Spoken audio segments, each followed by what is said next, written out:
And so it is my pleasure now to introduce not only our speaker, Ron van der Post today, but also a little bit the European Union of Yoga, who has brought this program to you.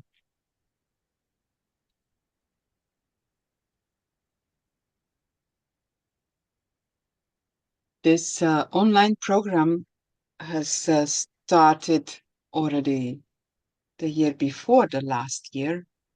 By that time it was, it was called Spirituality Program. But in this year, since last autumn, we decided to expand a little bit and include more topics, among others, the topic of Prana, that is going to be the main theme of the next Zinal Congress. Now you may ask, what is Zinal and what Congress I'm talking about? So the European Union of Yoga is an organization consisting of 23 yoga federations all over Europe. And the biggest event that we organize every year is the Zinal Yoga Congress. I would like to encourage you also to join this Congress if you have time. It's going to happen between August 18th and 23rd, 2024. Where? That's obvious. In Zinal, and Zinal is in Switzerland. It's a lovely place, quite remote. It's a dead end, so if you want to continue, you cannot go by car. You only can walk to a couple of little huts or hotels high up in the mountains, and the surrounding is just breathtaking. So I recommend this place to you and also the Congress, because for this year we have again prepared a fantastic program. So what is awaiting you right now? Ron has been practicing yoga for quite some decades. He started in 1980. First under the guidance of Iyengar, and then other yogis who initiated him in India and then encouraged him also to share his vast knowledge, because he has an ability to share his knowledge in a very clear and down-to-earth manner, which is great because today's topic, Prana, is something you cannot really grasp. So we will very much need clarity in terms of communication. Maybe a very last note about the EUY. We have now a possibility to accept donations. Actually, on the website of the European Union of Yoga, you will find in the upper menu possibility to donate. So if you feel like this presentation was worth it, please feel free to do it. And with that said, I would like to give the floor to our presenter today, to Ron van der Post, with his talk about Prana. Okay, thank you. Thank you for the introduction. And yes, Zinal is a most beautiful spot in Switzerland to visit, and especially with yoga, but otherwise it is also a beautiful spot. So it is really worthwhile to go there, especially in August. Prana. When I heard the topic that Prana will be the topic of Zinal also, and now also for lectures, I thought, yeah, it is such a simple topic. Simple in the way of thinking, of the yogi's way of thinking, not in the Western way of thinking. And we can all try to find all different words to express prana in Western world words. But we come close to it. But some words you can't just translate. That's impossible. What I like to express today is to express you what, according to yoga philosophy, is prana. And at the end, you will find that the logic and the way of the use of pranayama is so important. But you know only the importance of pranayama when you know what is prana. And therefore, I have to go to my guru, who expressed a text which I really like to share with you. And he said the following: the human body is a bundle of energy. The body consists of tissues made of cells that are nothing but bundle of atoms. Atoms are made of protons, neutrons, and electrons, and they are projections of energy. Therefore, the human body is a projection of energy. The surrounding space that provides life and energy in the form of oxygen is in fact an ocean of energy. One seer realized that space is like an ocean of energy and the cause of this universe. Another seer compared space with the ocean, just as waves keep arising and vanishing on its surface. Numerous universes keep forming and dissolving in space. Countless nebula, galaxies, stars, and universes appear and disappear, manifest and disappear. This is a divine play that keeps going without beginning nor end. What is Guruji trying to say with this text? Actually, what he is trying to say, that everything which is moving in this universe, we call prana. The life-giving force, the movement, the force of moving is prana.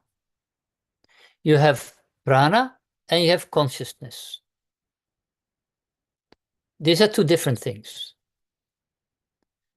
So if we look into prana and we look into the cosmos like Guruji did, actually what he said with atoms, neutrons, electrons, it is all inside of us. Inside of you, inside of a tree, inside of a bird, inside of a whale, inside of everything which is alive.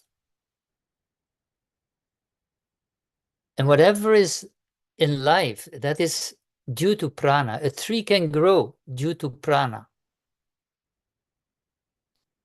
You're alive due to prana.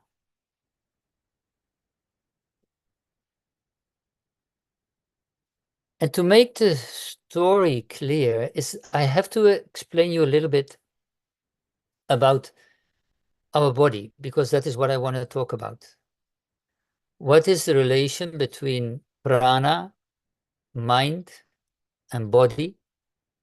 And how can we practically see it and feel it and experience it? Because that's the reason why we are practicing yoga. We try to experience. And can we experience prana? Yes, we can. How? That is with knowledge and with awareness of certain moments. Just tell you one little story. If you go to sleep, you will dream. So you have your awakening state, dreaming state, and dreamless state. In your awakeness state, like you are now, you have energy. You can do all kinds of things. Your thinking is also prana. Your body is full with prana because the organs can work, your breath is working, your blood is streaming, and everything is working thanks to prana. If you sleep, then you are in the subtle body. So the gross body is relaxed.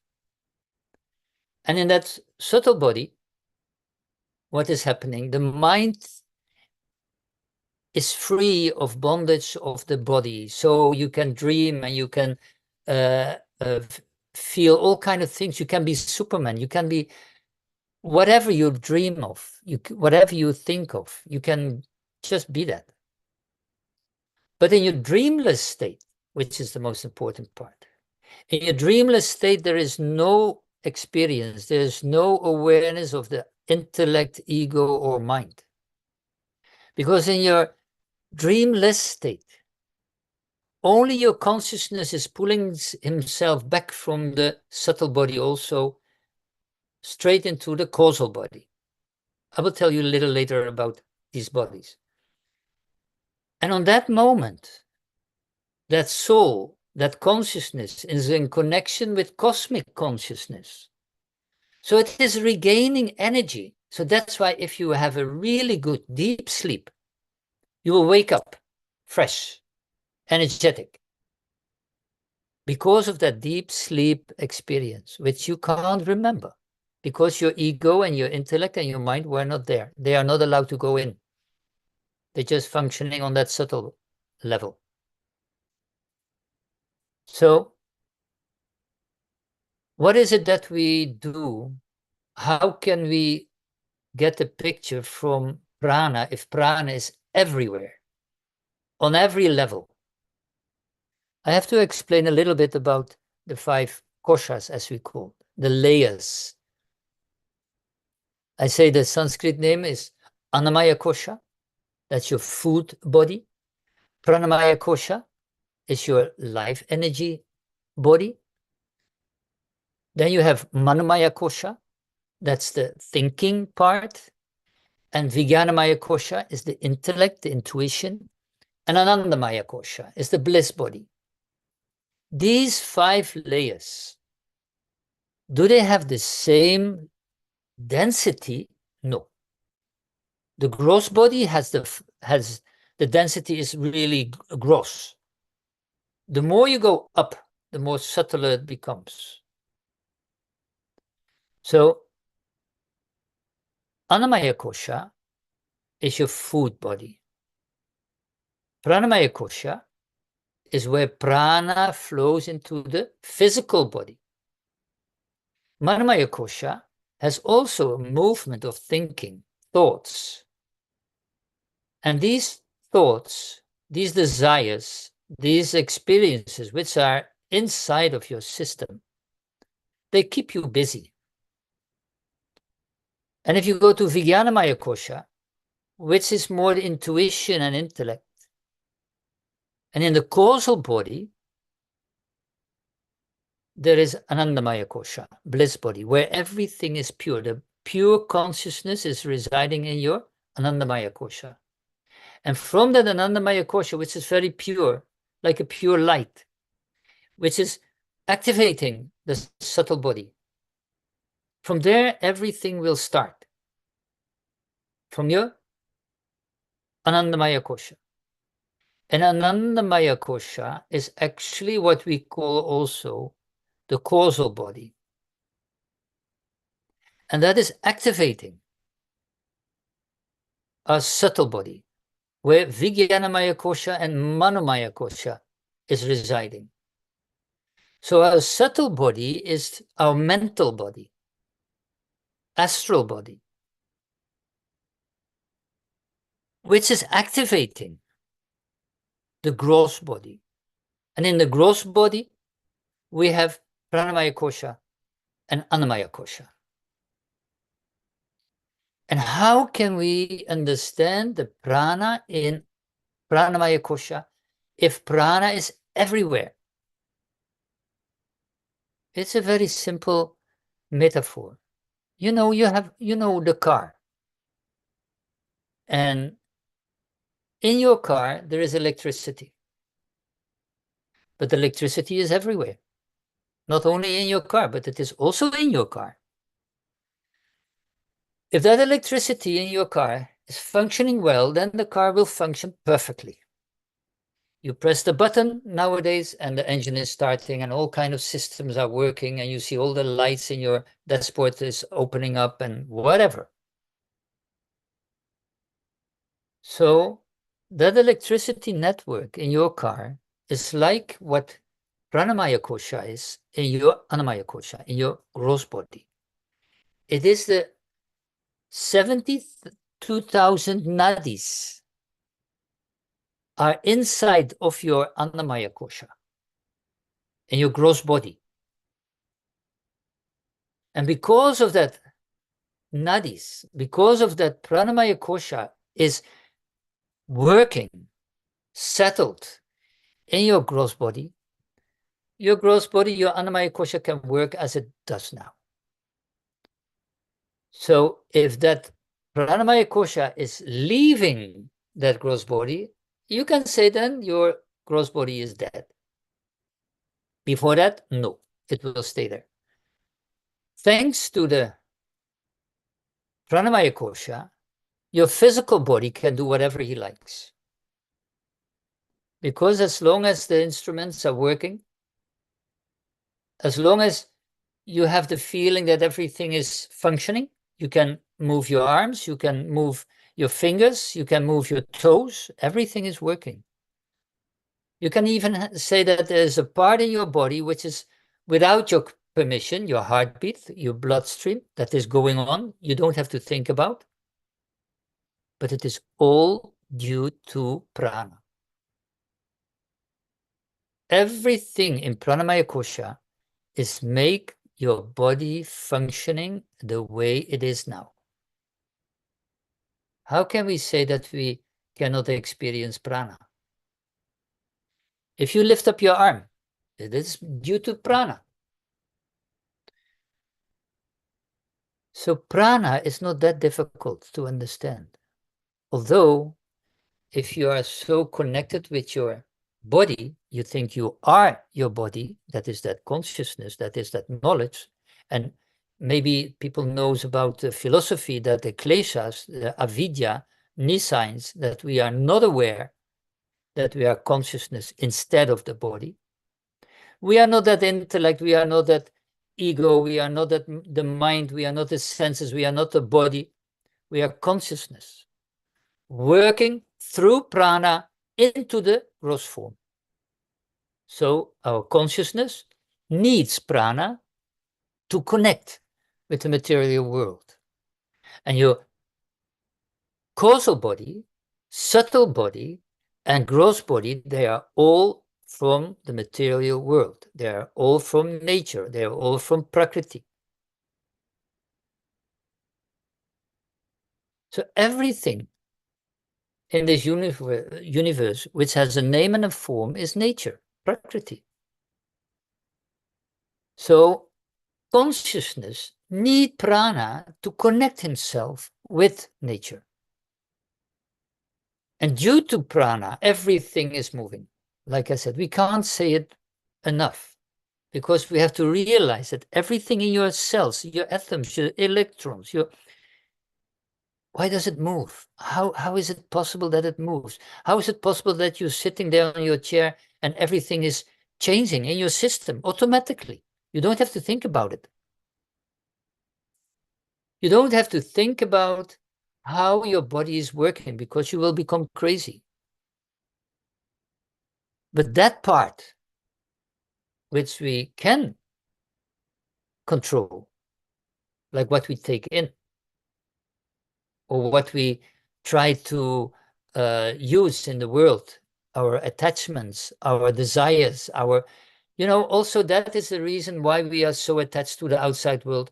Our prana is too much focused to the outside world. Our awareness is so much focused on the outside world that we are not aware anymore that prana is just an instrument, a media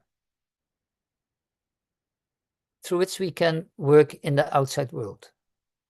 But if we pull back, go inside, make everything quiet, then prana will be in balance again. Because in the body, like I said with that car, there is a certain part of that car is taking care of this or taking care of that. It is very nicely made, that electricity system in your car.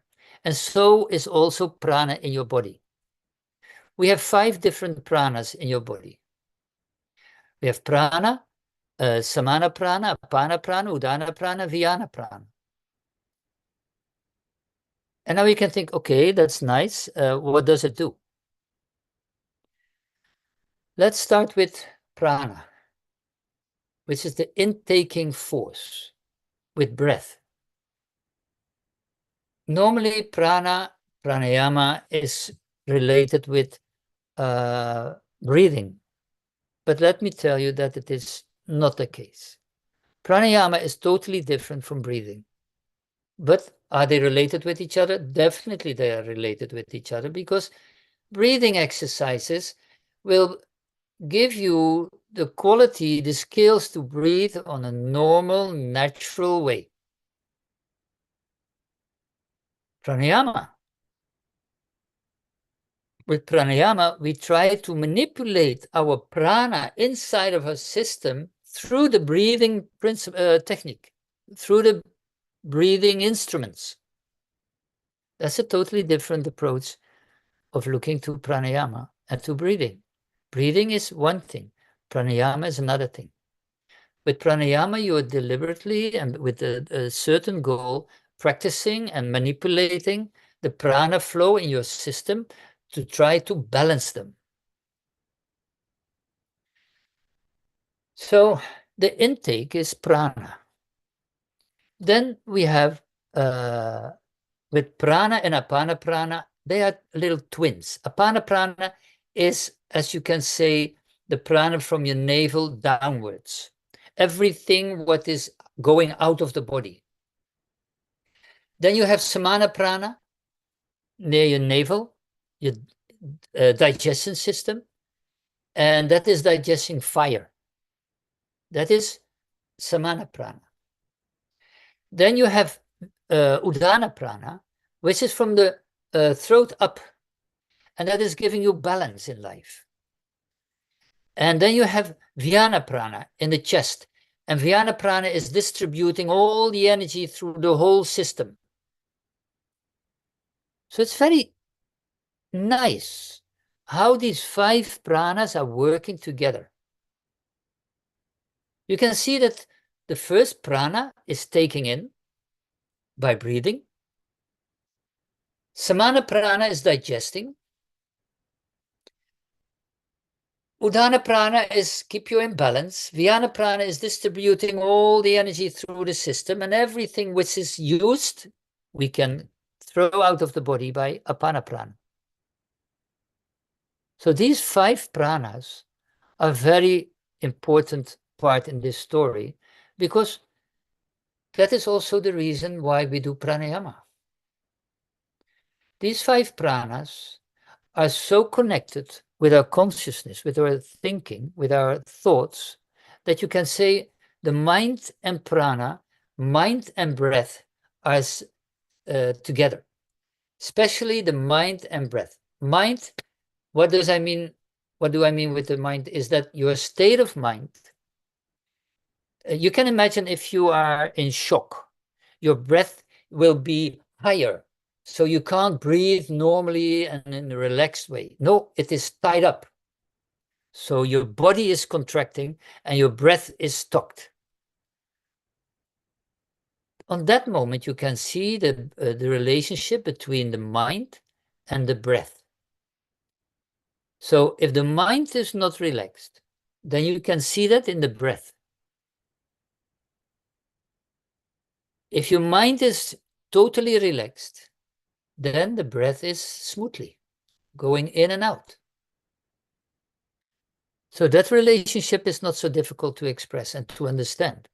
We all know that if you get scared, your breath is going up. If you're shocked by something, your breath is stopped. If you're happy, you have belly pain of laughing because the breath is going deep. That means that the prana in our system is working to keep your system in balance. But there is a little bit more to say. And I like to take that opportunity to express a little bit more, like, this is the physical expression. But because our state of mind is so important, our state of mind is so directly manipulating our prana, that we can say that if there is a certain state of mind that is affecting, that is influencing the prana, how it should work. For instance, prana, which is in the intaking breath, mentally you can say it is the intaking of every knowledge or inspiration or news or information which is coming to you, and you try to digest it. You take everything in what is coming to you. If you're in a conversation with someone, you take it in. And sometimes we are taking so much in that we are getting tired. We are losing energy. So whatever you take in mentally, you have to digest that also in your samana prana. And if you have to digest that in your samana prana, that means, can you digest everything which is on your plate of life? Sometimes it's hard. Sometimes we have difficulties that you can't digest really something which is on your plate. And how does it come on your plate? Karma. Karma is taking care of you. Karma is taking care of you, that you will have all kinds of experiences where you have to go through. So samana prana, and that is not a surprise, is in your intestine, digesting system. Ayurveda and Chinese medicine, they are agreed that the 90% of the diseases are starting from your intestine, digesting system. So that means samana prana is a way important prana, which we can't imagine how important it is. But before that, it is the income prana, which is taking in everything. Udana prana is that part mentally, which is keeping you in balance physically, but it's keep you balanced. That means it takes all the positive things from life. It will see the positive part of life with your head up. If you're depressed, you look down. If you're happy, you look up. So Udana Prana is working if we're doing balance. And if you're really stressed, balance is a very hard part of asanas. Then you have Vyana Prana. Vyana Prana should distribute the energy through the system. That means that it should balance out the information you have taken in. Can you imagine when people have cold feet, cold hands, cold tip of the nose? They have, many things in the body is stopped. So you can say Vyana Prana is not working that good. Circulation is blocked. Circulation in your whole system is blocked. Because Vyana Prana can't deal with it. Samana Prana can't deal with it. So it is disturbed. It's out of balance. Apana Prana. That means let it go. And we all know we are so good in letting go, in detach ourselves. We are so perfect in that. In Croatian, they say, nema problema. Why do they say that? Because it's not a problem to release, to let it go. But this is, of course, a little bit a joke. This is the main problem in life. We can't let go. We are attached. And we are attached to many, many things.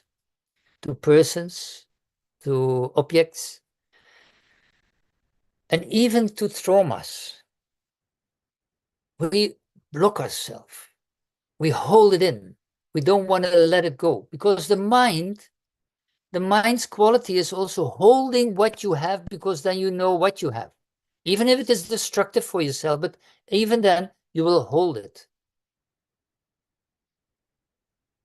Then you can imagine with Apana Prana that if you have problems with going to the toilet, then you can think about this story that, hey, my Apana Prana is a little bit weak. There's a problem. All kind of problems with the lower body, you can relate to disbalance of Apana Prana. Knee problems or feet. Lately, I see more and more people with flat feet. I don't know if that is the right word in English, but flat feet. And I'm surprised. When I started 40 years ago, I didn't notice that so much because I was always looking at the feet of people. When they come to do yoga, they have always no socks on, so I can see the feet really properly. And always, but now lately, the last 10 years, I see more and more people with flat feet. And that means actually that Apana Prana is a little bit weaker. So when I say now these 5 pranas has not only the physical function, but it is also a very strongly mental function. That if the function in your system is not working properly, we have to face that the state of mind is disbalanced. The state of mind is disturbed by something in your life. Maybe you accept too much stress. And maybe one of you can express to me what is stress, because it is a quite unknown word for me, but because we don't have stress, you take stress, right? So you take it in you. You don't have to take it in you, really. From the yogi point of view, keep everything there outside. Don't try to be stressed. Try to see constantly the bigger picture of life. You zoom in and see the bigger picture. So that gives you sometimes some relief, and it makes it a little bit less important, less big, because we like to make it bigger, too big. So relatively, you can say that basically in your life, you will not have really unique situations which has not been happening with other people in their lives. I'm so sorry for your ego, because everybody is thinking that you are unique. Sorry, but you're not that unique as you think you are. And that is ego. Mind and intellect are working on that spot. We are so, you know the word assimilation, right? If I say it correctly. Not integration, but assimilation. Is you losing your own roots and identify yourself with the body and with the world where you live in. Why do I say this? Because we are losing the connection with the source. And prana is an important part in that, because it can't flow smoothly. Slowly, slowly, you'll be stuck in your attachments in the world. Is that a problem? No, you can become 100 years. That is not a problem. But are you getting to the goal of life? Or what is goal of life? That is an important question when we talk about pranayama, because what is the reason why we should do pranayama? Next to it, the purpose of bringing your pranas in balance. Yes, but then if the pranas are in balance and your state of mind is calm, what is the purpose of life? That is an important part also when we want to know what is prana and what is the meaning of prana and why is prana there?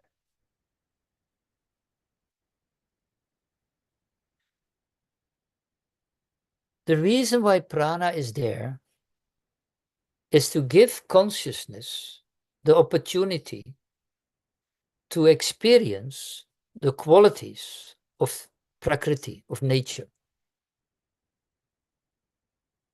But we lost ourselves in nature, and we forgot who we were, where we come from, and that we are basically consciousness.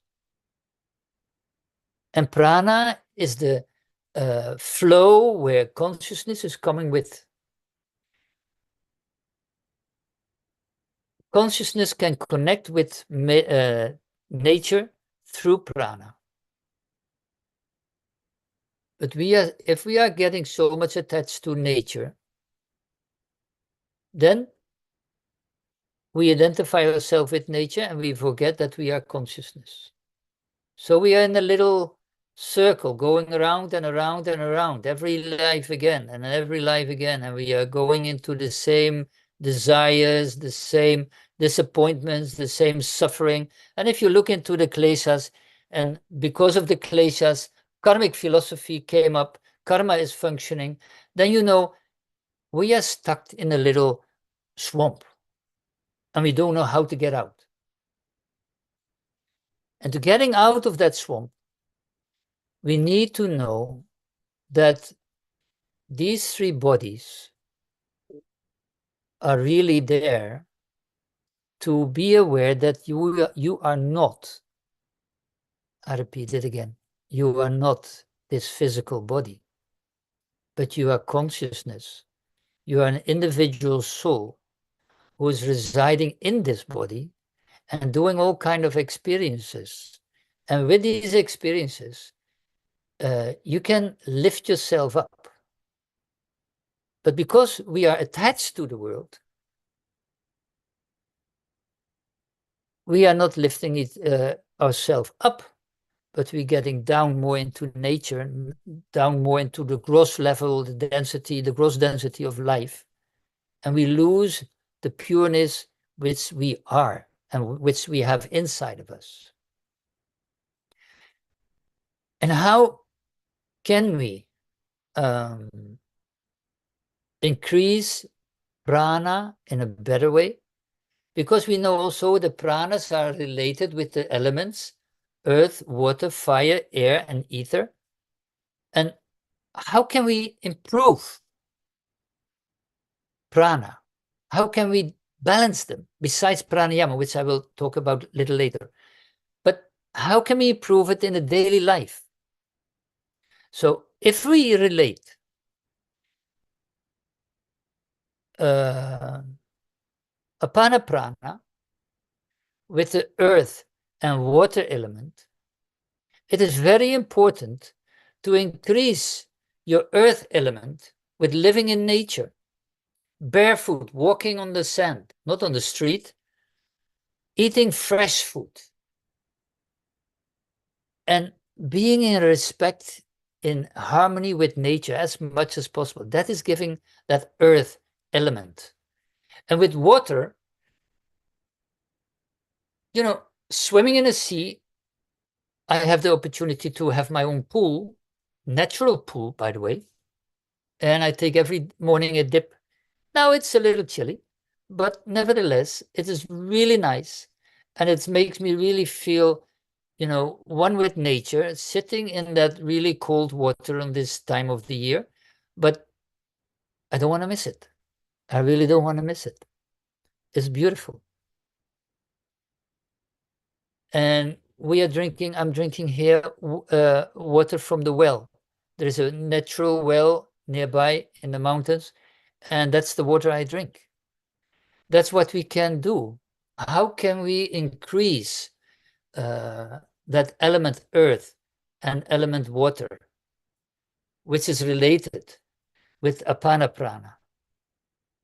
And if we can increase fire, which is related with samana prana, definitely fire, you can go into the sun. Take your warm food. It depends also a little bit if you are vata, pitta, or kapha. But you shouldn't, if you are pitta, pitta, pitta, then you shouldn't go too much in the sun. But being outside, basically, I'm really honest with you that I live in a spot now in Croatia, which is perfect for these elements. Because I have a wooden house, tiny house, and I'm living half of the day always outside. So fire means actually living outdoors. take warm food inside, enjoy the sun, especially in the morning and evening sun, not on the 12 or 1 o'clock sun, because that's too hot. So fire, samana, prana, and then you have air. And air is like Vyana prana. How can we increase that? By constantly doing our pranayama, keeping our lungs flexible, clean, and with fresh air and open windows, or go outside, which I do in the morning for my pranayama. That is how you can increase the air element inside of you. And then ether. This is Vishuddha chakra. That is also Udana prana. How can we increase that part? By chanting all kind of mantras, but also with good company. Ether is being aware of your talking, being aware of your expression, and that is how we can make ether more aware, more strong. So that is what we can do with the elements, right? And then we come to also to asanas. How can we increase the pranas with asanas? Basically, if you know the position of the pranas, you know that we are indirectly can manipulate or influence the pranas. If you do all kind of warrior pose, legs, you're working with the legs, with the pelvis, then definitely apana prana will be stronger. You increase that, you stimulate that. If you go to samana prana, clearly all kind of torses, turning, opening, and bending, like the plow, halasana, but also in chakrasana. You can, Majurasana is the twist. Everything which is, all the asanas which is focused on that core, that can increase samana prana. Why? Because it is not only manipulating, but it is also giving your body a stretch and a massage from inside. Then if you go to the back bends, you open your heart, your lungs, your energy. Vyana prana is flowing through your system when you doing all these back bends. It is helping you. It is opening up. And if you want to improve udana prana, all balances, from handstand to elbow stand to headstand to standing postures to the dancer. If you look from this point of view, we can manipulate, influence the prana in our system by doing these asanas. But it is not only the reason for asanas only, because asanas is also helping to try to calm your mind, because there's so much stress in the system from us that we need asanas to release ourselves from this tension. So the prana flow, the breath, can just flow in a natural way. And then we are making our body ready for pranayama. So asanas, the reason why we do asanas, you can say, is to improve your pranas, to support, to influence your pranas in such a way that you can try to manipulate the pranas like what we do with pranayama. But that means the intensity of your asanas can give a boost to that field of energy. And that is why the way I practice, at least the way I practice, is quite intense, but it is making a difference. Definitely it's making a difference by working in this way, to see into the asanas on this way, and not only for the physical effort you can do and have a nice pose, because that is fun, that is nice, that is also relaxing, because also humor has a big part in that part, in asanas. Because otherwise your ego will think, oh my God, I want to do this or want to do that. No, no, no, no.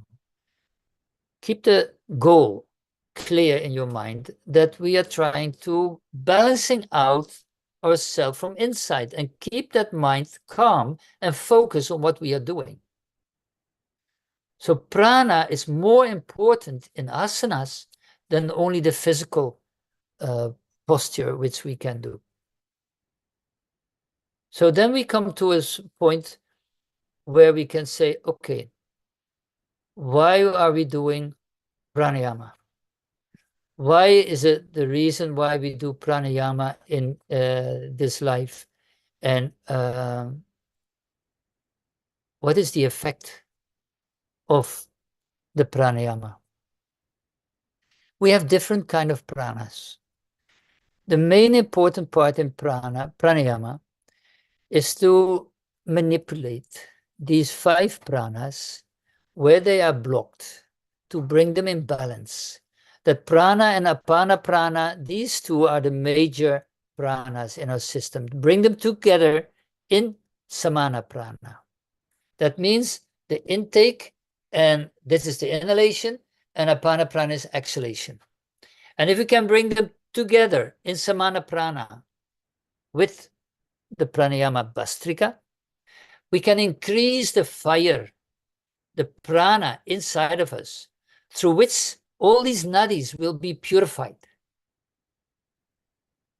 That's why we say that bastrika is an intense pranayama, where we are working with the bandhas, and we are working with kumbhaka, holding the breath after an inhalation, after exhalation. Bastrika helps us awakening the life energy that lies dormant in the lowest chakra. And we have 8 chakras inside of the body and 1 outside. The lowest chakra is Muladhara chakra, located at the tailbone. The next is Swadhisthana chakra, which is on the root of the genitals. Then Manipura chakra at the navel, Anahat at the heart, Visuddha at the thyroid and the throat, Lalana chakra in the palate, Agya chakra is in the forehead between the eyebrows, and Brahma chakra, or sometimes we call it also Sahasrara chakra, top of the head. The 9th chakra outside the body is called Vyoma chakra. Vyoma chakra is the root cause of the body. Why do I say this? Because my first story about sleep, right? I told you about the sleep, that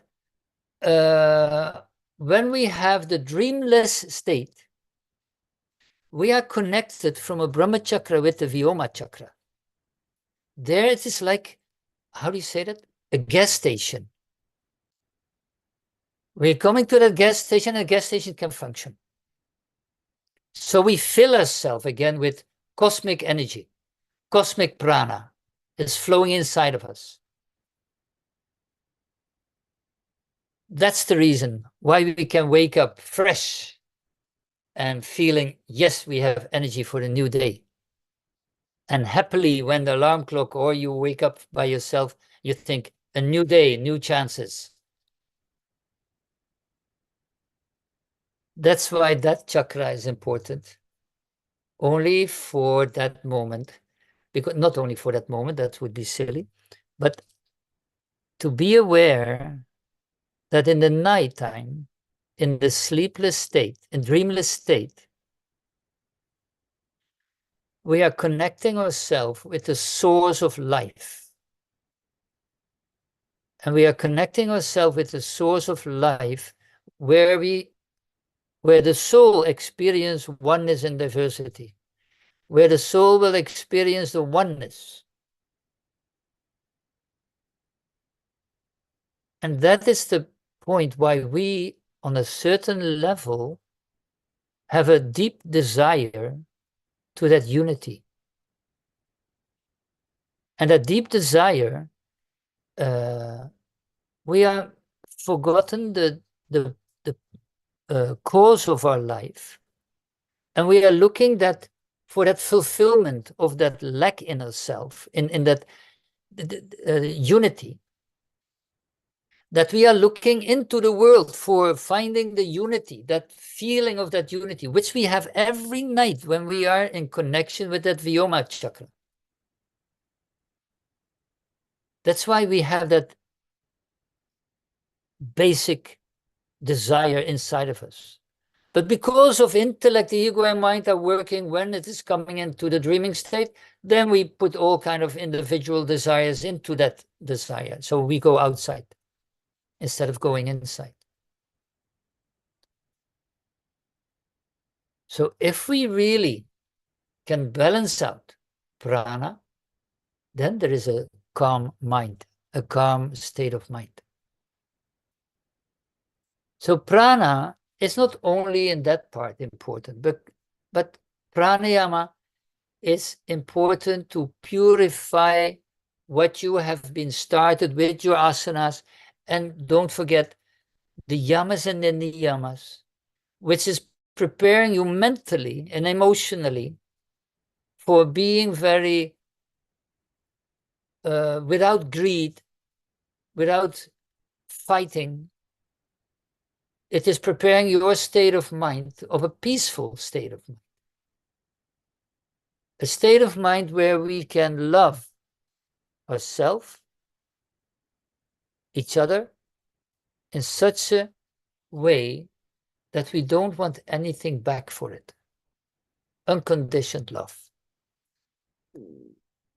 If we can make that prana flowing smoothly, then you will see what is in chapter 3 from Patanjali, where he describes all kinds of cities. It's not that it is a purpose, but it is just an effect. It's not a purpose. So in that purpose, they write that all kind of powers, all kind of facilities, qualities, or whatever you call it, skills, will come free. And that is prana. That's just prana on a subtler level. So the level we experience prana is only on the gross level. We are not experiencing prana on the subtler level. Some who have more experiences with meditation, with deep meditation. Once I had in Himalayas, when I was in Badrinath with my teacher, we were sitting in the temple in Badrinath, and on that moment it was quite cold. It was 5 degrees, and I was sitting only with my t-shirt and my shawl, and I said, I'm cold. Can I do pranayama? He said, you cannot do pranayama among all these people. You do it mentally. And when I learned how to do it mentally, the Bastrika, in 5 minutes, I was warm. I felt comfortable. So the whole temperature from outside didn't have any influence on me. Then I realized that it is a state of mind where we block, actually, the flow of prana, which is able to flow, even if it is cold. So when I'm sitting now in the pool, which is cold, but when I exhale slowly, relax, have a state of mind of relaxation, I can sit. If we can release the prana in a very relaxed way, we are not cold. We can be warm. Why is like also in Zinal, previous years, there was always someone on the mountain who did fire breathing, right? Well, that fire breathing you can always do. We don't have to wait for August and go up to the mountain in Zinal.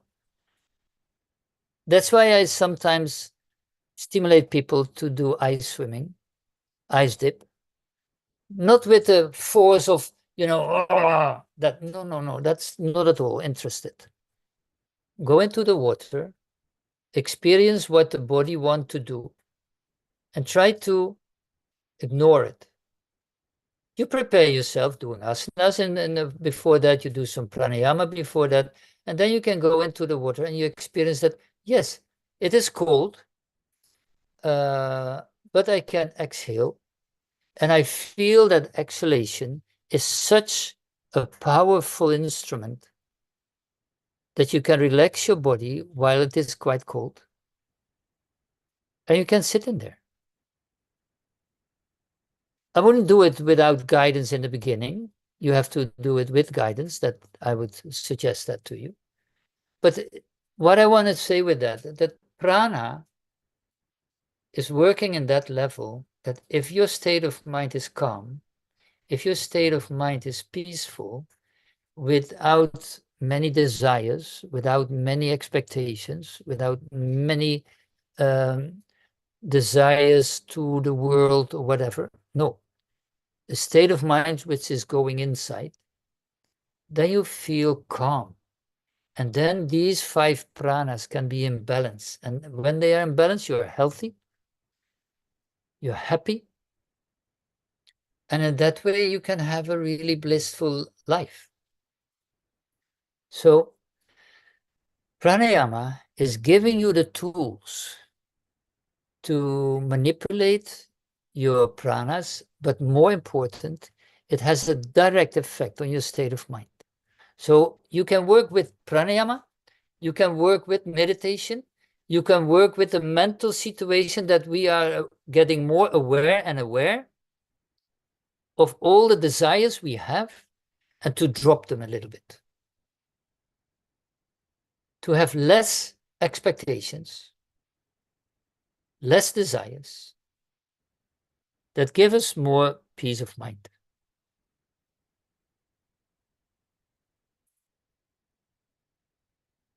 So we have to realize that pranayama is giving you a mental stability of the 2 breaths, prana and apana prana. When they get balanced, that means that our state of mind, or by analyzing, reflecting, or by meditation, or by willpower, we will find ourselves more in peace. So you can practice pranayama, but you have to reflect, you have to analyze, you have to get the knowledge. Where does you come from, and where does your habits come from? And so we can go out of a comfort zone and try to be more in balance with ourselves. Going into the pranayamas is too much, I think, for tonight.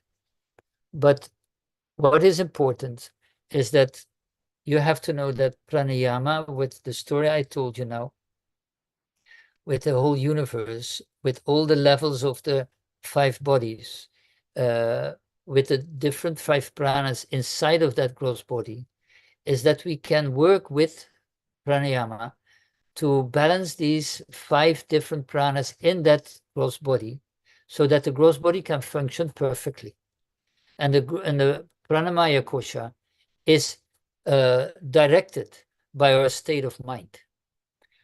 While every 5 bodies, there is prana, because they can only exist due to prana.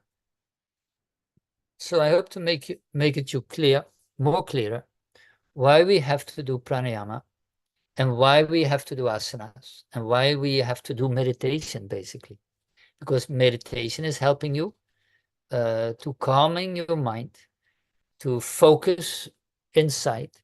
And basically the search in yoga is to find the real self, not the self which is manifesting himself in the outside world, nor the real self, which is the same for everyone. Okay. Are there any questions? You can ask questions now. Or maybe it is all crystal clear. I would like to ask one, but I'm not sure if you are prepared for such a question. You mentioned 8+1 chakras. Would you have a drawing or some sort of scheme? Because above the throat, I got lost a bit because I know them About the Lalna chakra. differently. Lalna chakra, what is known in the West is the 7 chakras. Mm. And in the West, we are very familiar with the 7 chakras, and you see that everything is focused on these 7 chakras. But there are systems of 7 or 8 or 9 or 12 or 16 or 21 chakras. In our tradition, the 8 chakras, the Lalna chakra is in the palate. So that is the eightfold nature. Eightfold nature means that these 8 chakras are related with the eightfold nature, and you have the elements, the 5 elements, the 5 first chakras, and then you have Lalna chakra, Anya chakra, and Brahma chakra is the mind, ego, intellect. And Vyoma chakra is what you rarely see, but Guruji is expressing it, and Lalna chakra is you can I can't give you the books where it is mentioned, but it is mentioned regularly, Lalna chakra. But Vyoma chakra is what is less known.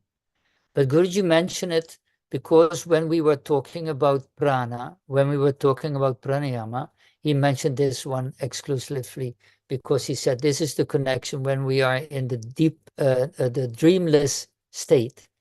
And that is an important part in that. You can feel it also. You can feel Vyoma chakra very clearly. It's simple. And you can check it for yourself in that way. And Lalna chakra is important when we do meditation. You put your tip of your tongue against the palate. And by that, you can feel, in your meditation, you feel the connection.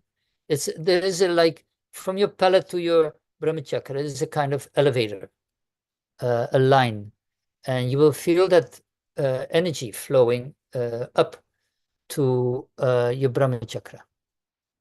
So I know it is not that familiar with many people, but yeah, different traditions are giving sometimes, they're mentioning this, but I know I'm aware of the fact that in the West we are very more familiar with the 7, but that's not the whole picture. Okay. Thank you. Joanna, you had a question? I saw your hand. No, I just was clapping my hands for the Okay. presentation. Thank you. Okay. Any other question? Now you have the opportunity. If no one has, I have another one.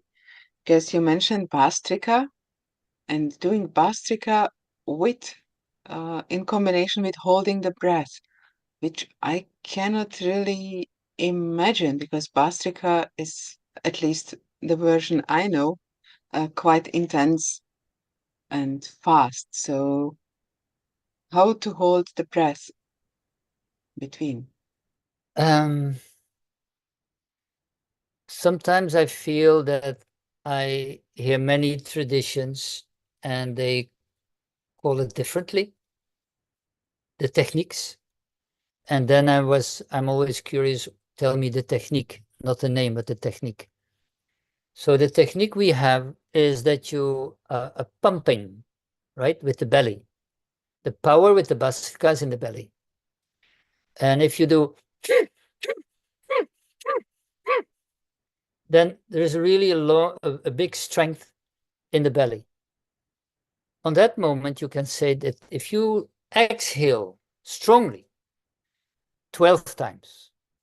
After 12 times, you exhale as much as possible, and then you pull all the 3 bandhas. Hold your breath as long as possible. In that way, you can do the bandhas with Bhastrika. So the focus is on your diaphragma, to pumping in from the strength of the belly. But you do it, you focus actually only on your exhalation, not inhalation. Otherwise, you will have a hyperventilation after a little while, and that shouldn't be happening. So the instruction is very clear that you only focus on the exhalation, but strong. And that is giving an energy flow. And what I can say with Bhastrika, you are giving physically your diaphragma such a nice massage. While you also know that diaphragma is the place where we stuck our emotions, where we keep our emotions. So that is one part which is happening.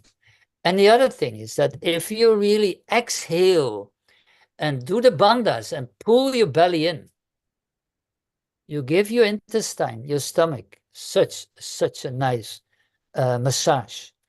It is incredible what you can do with that prana, with that pranayama. So I'm in favor always of putting the people, and they are always exhausted because they are not used to do it so forcefully. But it is the strongest pranayama where you can have the most benefit physically and mentally, because you have to go through something. All kind of pains or related associations are coming up. You feel sick, you feel nauseous, you feel so a lot of things are happening. But that's why I always say, you know, if you go into the pranayama, do it with guidance, not on your own for the first time, definitely, because you have to know what to do. You have to know what can happen. So in a normal workshop, I will never do Bhastrika if I don't know the people. If I take the people with me to India, yes, we do Bhastrika every morning. But then we also can do kunjal, you know, drinking salty water and throw up, cleaning, satkriyas. But with the Bhastrika, in the fresh outside air, I think there is no better medicine than that.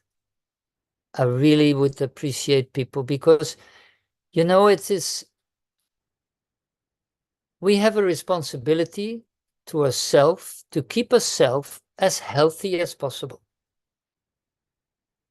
And Bhastrika is one of the pranayamas, which is such a strong medicine, to call it like that, or a quality or a skill, which keeps you fit, which keep the body fit, which keep the intestine fit, your diaphragma, and your whole mental state. So I would say everybody should do Bhastrika regularly. Maria, say. Hi. For how long do you recommend doing the Bhastrika for beginners and for... Marisa, you will do it for 1 hour. And beginners 10 minutes. Okay, thank you. I know enough. Thank you. You know, the thing is that if people start to do it, it is 5 minutes, 10 minutes, they are tired. It is really difficult to grab it. But if you're practicing it regularly for like 100 days, you will feel the movement. And then you can do half an hour. And once at a time you will do 1 hour. Then you feel definitely a life-changing situation. When I started in India with my pranayama, I had to start with 1 hour Bhastrika before the teacher come. And he knew if I didn't do it or I did it. He saw it on Yeah. my energy. He saw it on my subtle level. Mhm. He watched me, he said, oh, you're a bit little lazy today, huh? I said, no, okay, I was a little lazy. So I couldn't cheat with him. Okay. But that is Thank you. that is the thing, that whatever you put in, you Mhm. get the results accordingly. Yes, of course. If you do 5 minutes or 10 minutes, you should do half an hour at least. What do you say? I will start tomorrow. Okay, keep me I, posted. I do it daily, but not that long. Okay. But you know also for yourself that if you do it 5 minutes, the impact is Uh-huh. not that much. Yeah, exactly. It's just you do it. So good luck Yeah, with half. nothing else. Half That's an good. hour. Yes, minimum. And no Yes. bar. Otherwise it's going up.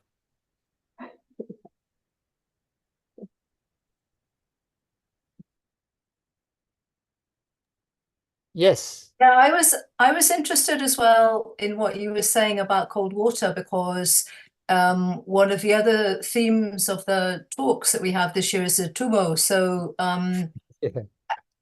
yeah, it was kind of interesting to get that connection there. So I just wondered, you're saying that also those maybe cold water practices are also useful in terms of balancing prana. I wondered if you wanted to say any more about that, because it seems like an interesting connection there.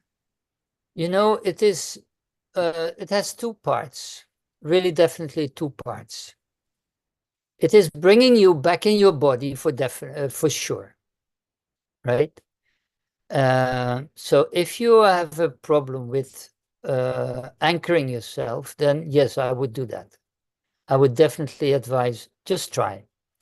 It brings you back. If you are insecure, if you are doubting, yeah, definitely it will help you by sitting in the cold water. My experience was when I came to Croatia, I didn't have a bathroom and I only had my tent, and the whole building which I bought was renovated. So there was a creek, a mountain creek, and I took my bath in that mountain creek. It started in the summer, and I did it for 1.5 years, all year round. So even in the winter. But I started slowly in the summer and just kept going, and it was really relaxed. And then even I was invited in France, in the coldest place, and on the big lake, and we made a big hole in the ice, and it was -6 or something, and windy and snowing. And then they say, now you can do it also. And with a big smile, I jumped in. You know, the funny part was always I could smile when I was in that water, in the ice, because I told them inside of the water it is warmer than outside, so I stay.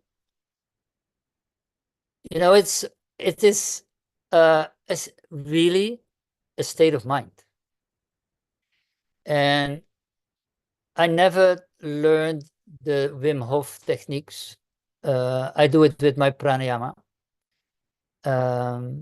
I don't say that everybody has to do it in my way, because I don't know everybody's body or state of mind.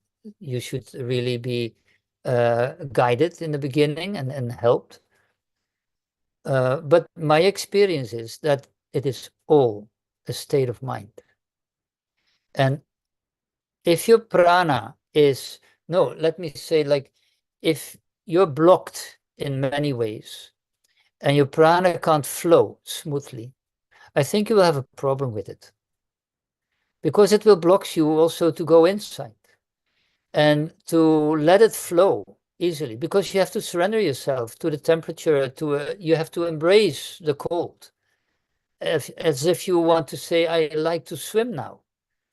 But every movement, you are aware of the cold of the water, so you like to sit still in the water. And once somebody made a movie about my cold water swimming. So I was 10 minutes in the water, in the ice, going down and breaking the ice and coming up.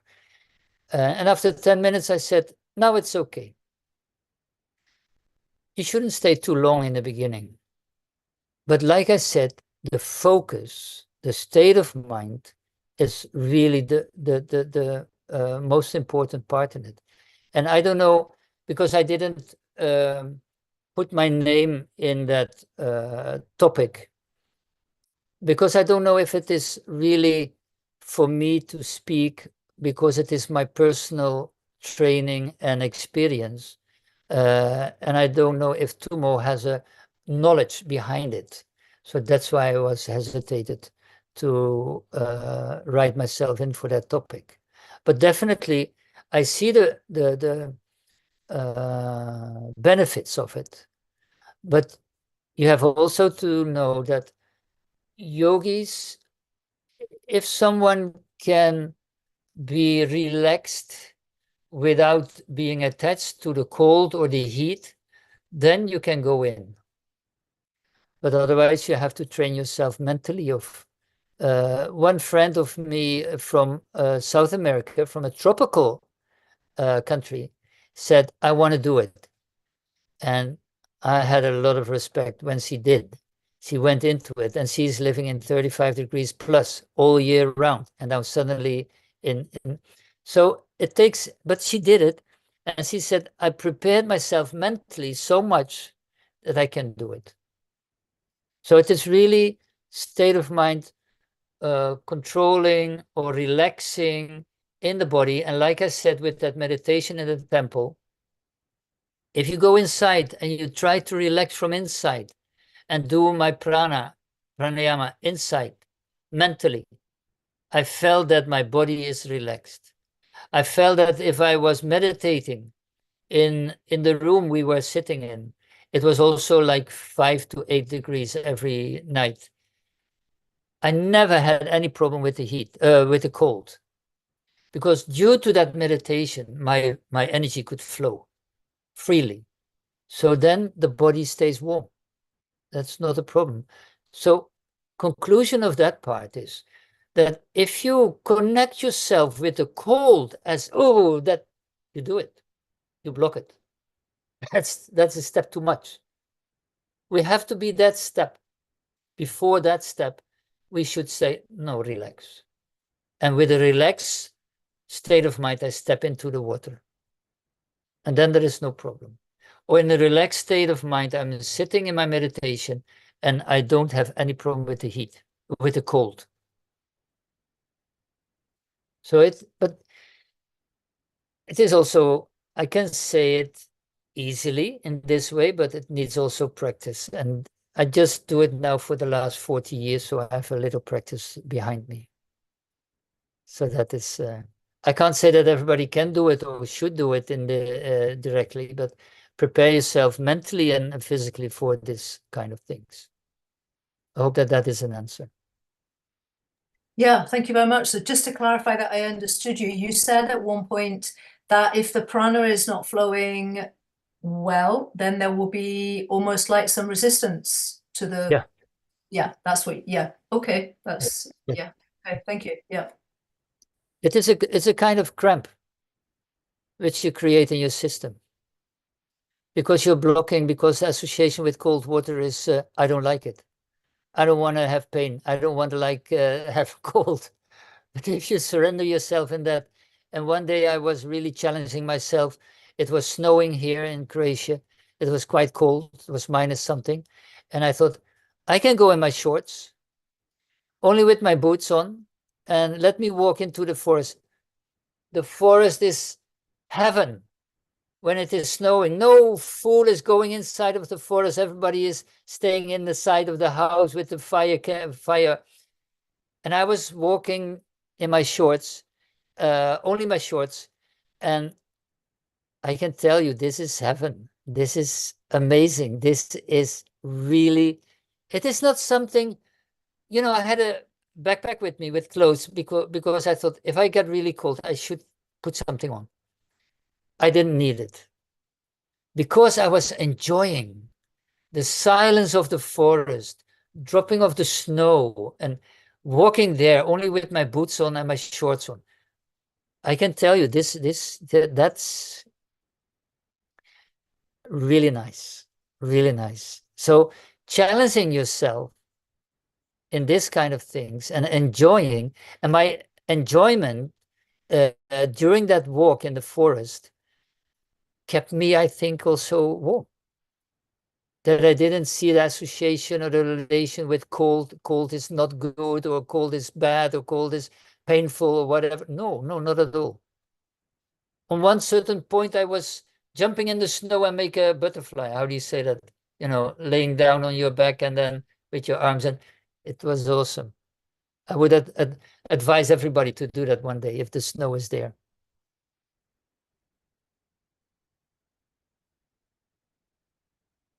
But it is all in the state of mind. Yes, it is definitely.